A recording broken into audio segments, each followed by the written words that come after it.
Hi, in front of me is Cat S42 and today I would like to show you how you can record sounds using this cat device. Firstly, open Play Store. Now you need to click on the search bar over here and type recorder. After that, pick one of those apps, I like that one the best, and choose install.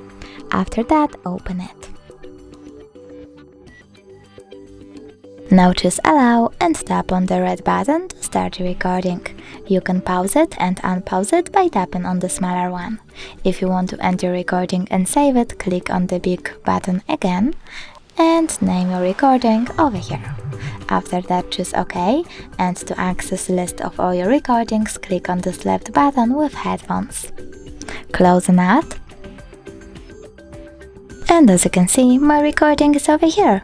You can always delete it though by clicking on the bin icon at the top right corner, clicking on this recording and choosing delete. After that, OK.